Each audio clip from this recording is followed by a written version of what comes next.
Racing ট্র্যাকে ধারাবাহিক ভালো করার পুরস্কার পেলেন আভিক আনোয়ার। বাংলাদেশের এই কার রেসার নিয়মিত অংশ নেন আন্তর্জাতিক রেসে। সংযুক্ত আরব আমিরাতে গালফ প্রো কার চ্যাম্পিয়নশিপে টানা 7 রাউন্ডে দুর্দান্ত পারফর্ম করে এবার জিতে নিয়েছেন ইউএই ট্যুরিং কার চ্যাম্পিয়নের শিরোপা।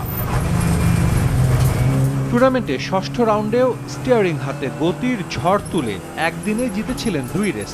সেই ধারাবাহিকতা ধরে রাখেন সপ্তম রাউন্ডেও।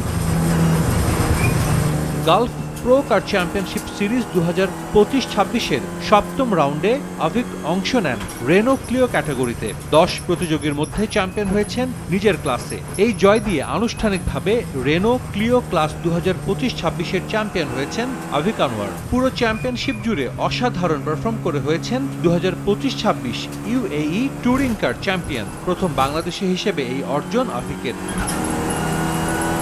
প্রতিকূল আবহাওয়ার মধ্যে অনুষ্ঠিত হয় সপ্তম রাউন্ডের রেস। বৃষ্টির মধ্যে অধিকাংশ ড্রাইভার উপযুক্ত টায়ার ব্যবহার করলেও শুধুমাত্র আভিক স্লিক টায়ার নিয়েই অংশ নেন রেসে। প্রতিকূল পরিস্থিতি সত্ত্বেও দারুণ পারফরমেন্স দেখান আভিক আনোয়ার। প্রকৃত চ্যাম্পিয়নের মতো ড্রাইভ করে জিতে নেন রেস।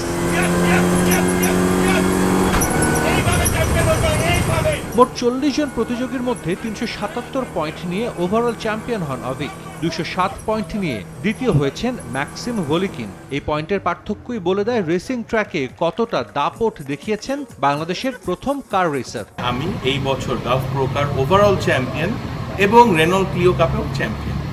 ক্লিও কাপে এবার ছিল 10 জন পার্টিসিপেন্ট এবং গালফ প্রো কারে ছিল ওভারঅল 40 জন পার্টিসিপেন্ট। সবার মধ্যে আমি 2টা ক্যাটাগরিতেই চ্যাম্পিয়ন হয়েছে আপনাদের দোয়ায়। আমার একটা বিশাল অ্যাক্সিডেন্ট হয়েছিল মালয়েশিয়া লাস্ট ইয়ার জুনে।